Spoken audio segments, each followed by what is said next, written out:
I recently did a video talking about what I'd want to see in an X9, and it did fairly well, I'd say. A lot of people seem to enjoy it.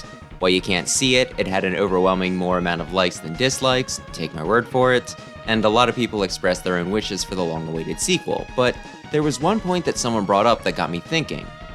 Someone mentioned how Mega Man doesn't sell nearly as well as some of Capcom's other franchises, and thus wasn't as worthwhile to divert resources from them to Mega Man.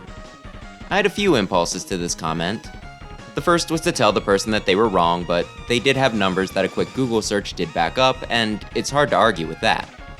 The next was to engage in name-calling, which would have been immature, unproductive, and rude, especially since the comment didn't seem anti-X9, so much as giving a more pragmatic explanation as to why we might not have seen it yet. So let's go with option 3. Can a logical argument be made for why X9 would be worthwhile? With arguments beyond just numbers, though looking at some wouldn't be a bad idea. With that general course of action in mind, I'm Wes, the Explosion, and here's all the reasons why I really think X9 should happen, from a more business standpoint. So what kind of figures are we looking at? Last reported, Mega Man 11 sold 1.6 million units, making it the best-selling title in the series. Pretty impressive. To look at a more recent release, the X Legacy Collection sold a combined 1.4 million, with the first selling more than the second, and last reported over 3 years ago. That one's a bit harder to read since the data's old, it's spread between 2 titles, and is a collection of older games, appealing more to the retro crowd rather than more casual audiences. Not sure why more specific metrics aren't available, but whatever. That still isn't bad, and if we conveniently ignore the high potential for double dipping, that still rivals the series' best performing entry. Look at Street Fighter, and this keeps pace with most entries outside of 4, which blows it out of the water with over 9 million, and 2, which has 1,000 iterations. But even some individual releases whoop it.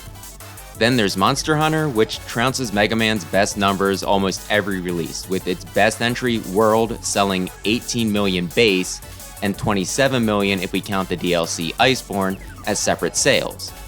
And while not that extreme for any one title, Mega Man continues to compete with Resident Evil's spin-offs that everyone forgets about and trails behind most mainline entries.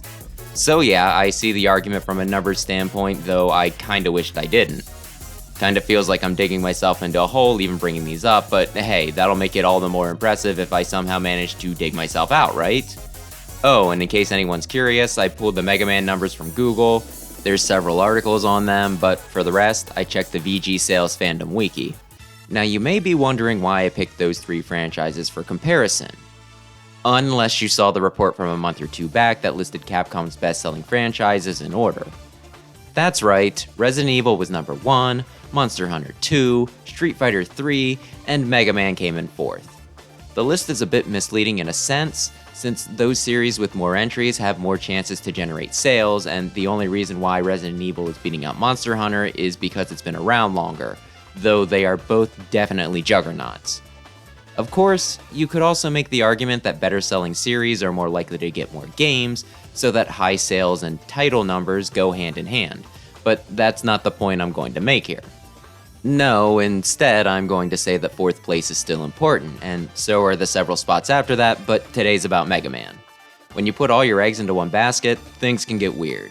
You get companies like Sega, that makes games like Yakuza and Persona, which both do well, but everyone just knows them as the Sonic people. And sure, Sonic still does well, but one day the fanbase is going to snap out of it and realize that Frontiers and Prime are garbage, and you're gonna have to hope that your Persona re-releases do enough numbers to carry you. What was I talking about again? Oh yeah, variety. It's the spice of life, and Capcom has one of the strongest cast of video game characters in the business. If you're asked to think of a video game crossover, chances are you'll say Smash, but if you had to name a second, it'd probably be the Vs Capcom games.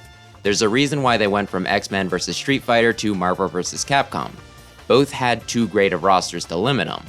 And the number of people they can appeal to by making use of them is huge. A ton of people play Monster Hunter, Resident Evil might just be the horror game of the moment, and while other titles like Guilty Gear have been making headway, Street Fighter is still the most emblematic of the fighting game genre, with 5 likely to further solidify this. And then there's Mega Man. Of the series I mentioned, and even those I haven't, are any of them as appealing to children as him? They're an important demographic that really needs to be considered, since hooking them means continued sales and a possible gateway to some of the other franchises as they get older. Dear Lord, I sound like a drug dealer. Though seriously, whenever I see a kid playing something I enjoy, it makes me happy to see that the titles have a future. Mega Man hasn't been popular with kids in years, and that fully charged show probably didn't help, but all the more reason to push now. Get him in Fortnite, get him a cartoon made by someone whose last creative writing class wasn't their first year in middle school, maybe get him some colorful toys that draw the eyes, which brings up my next point, Mega Man is also probably the most merchandisable of Capcom's properties. Sure, Mega Man 11 might have only sold 1.6 million, but when you consider amiibo sales, the art book player's guide, the action figures, and whatever else I'm forgetting, the guy's doing more sales than just games, and that's gotta count for something. While you could probably sell some high-end figures of Raphalos and Lady Dimitrescu, and Street Fighter could probably move some figurines, have any of them had as many Nendoroids, t-shirts, replicas, and D-arts as the Blue Bomber? I really wish I had some merch sales figures by series to go along with the game sales. Though speaking of game sales, or at least game profits, let's talk X-Dive. According to Protodude's Rock Corner almost 2 years ago, it's made 4.7 billion yen or $45 million. Not bad for a free-to-play game that's not a mainline title and they don't have to print any cartridges for. And since that number's outdated and it's moved on to Steam since then, that number's sure to have gone up significantly. I feel obligated to say that I'm not a fan of its monetization, and I've heard a ton of people who have played it complain, but even if its pay-to-win accusations are true, heck, I'd say especially if they are, in a sense, that's even more of an endorsement for how much people are thirsty for something from Mega Man. On a similar note, Mega Man 11, a classic title, is currently the top-selling one, but X is probably the most popular of the series. Probably a reason why it's Rockman X Dive and not just Mega Man Gotcha. Come to think of it, they also used X for that other mobile game, Zover, so despite Classic being the core and what Capcom decided to give us more of, I think they know what's more marketable. Then there's been the trend of long-running series selling more and more in recent years. More people are playing more games, and the popularity of the Switch certainly helps things. The growth seems almost exponential, and that's probably why Mega Man 11 rose to the top in just a few years. Of course, lockdown probably further fueled game sales as people were shut up inside and needing some way to stay sane, turning to games. And looking at recent sales, I don't think a lot of them gave it up. Animal Crossing almost quadrupled its sales, Metroid reached heights that it hadn't since the original game, Splatoon broke early sales records, and Pokemon, used to doing numbers, managed to sell 10 million in just 3 days, which is mind-boggling, even for them. Outside of Switch though, God of War has almost tripled, and even a turd like Sonic Frontiers that have had to have a $20 price drop 2 weeks in, managed to sell 2.5 million. Continuing that trend, from what I hear, the Battle Network collection has already sold a ton of pre-orders, so I can only imagine what the full release will look like. My point is, if there was ever a time when you had a series that you thought might do well, but weren't 100% certain that it would, now would be the time to try it.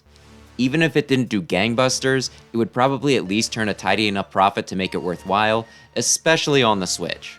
While I don't think it'd do Monster Hunter numbers, I'm fairly confident that an X9 would quickly surpass 11 in sales.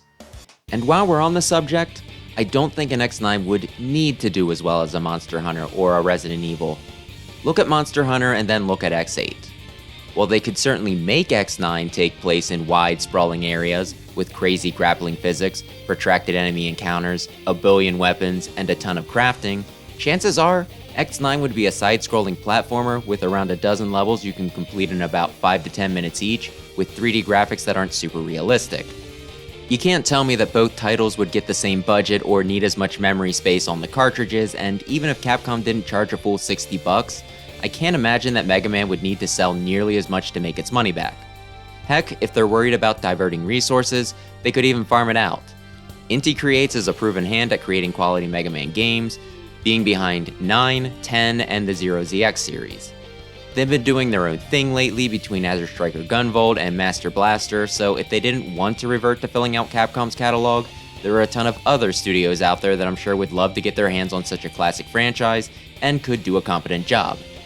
As long as they don't farm it out to an inexperienced studio who does the bare minimum, but I still bought it and had just enough fun with it, but was still disappointed because it was Pokemon, I think it's a viable solution. Geez, I am throwing a lot of shade today. Anyway, ideally, I'd want to see Capcom handle X9 and then hire someone else after that if it didn't prove lucrative enough, but I am desperate. So yeah, I think an X9 would be a good move for Capcom. Did I do a good job selling it? Given how many of the points I made are kind of hard to predict, like not knowing how much overlap there is between X-Gacha and mainline players, or how long the growth of gaming sales will last, it kind of feels like I talked out of my rear for the majority of the video, but still, even if I'm not on point with all that I said, I think there's enough possibilities there that it would be worth a try. But what about you? Did I do enough to convince you? Was my presentation lackluster? Or do you think I'm right but for the wrong reasons? Given that this is a Mega Man video on a Mega Man channel with a Mega Man audience that I'm trying to sell a Mega Man game to, I feel like this one might be a bit biased, but I guess we'll see. For now though, thanks for watching, maybe subscribe if you enjoy Mega Man content, and perhaps I'll see you in the next one.